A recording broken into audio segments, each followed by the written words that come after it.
Tugruq uchun sumka. Har bir tugruqxonaning tugruq uchun o'zining alohida ro'yxati bor. Keling, men sizga mitis bo'yicha tugruqda albatta kerak bo'ladigan narsalar haqida gapirib beraman. Afsuski, tugruq xonasiga juda kamtarona to'plam olib kirishingiz mumkin. Bu telefon, zaryadka, quloqchin va suv.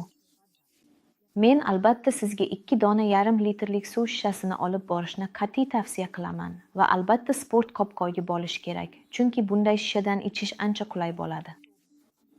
Uni qo'lda siqib ushlash va o'zingizga massaj qilish ham qulay, agar tanangizga salqin narsa qo'ymoqchi bo'lsangiz.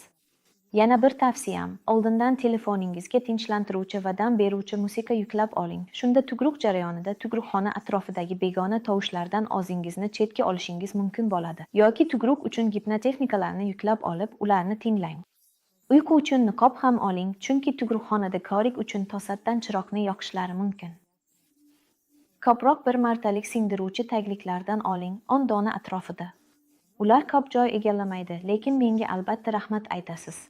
Yana imkon qadar kattaroqlarini oling, 60-90 cm o'lchamdagilarini. Ko'pincha bu tugruqqa olish tavsiya qilinadigan narsalarning to'liq ro'yxati bo'ladi. Men esa bu ro'yxatni biroz kengaytirishni, lekin hajmini ko'p oshirmaslikni tavsiya qilaman.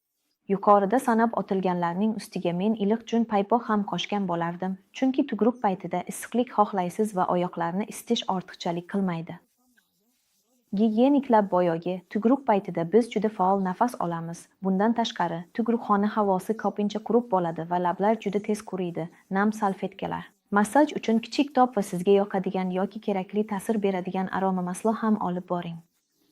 Agar tugruqingiz shartnoma asosida o'tsa, unda kerakli narsalar ro'yxati sizning ehtiyojlaringiz va jamoa tarkibiga qarab ancha kengayishi mumkin.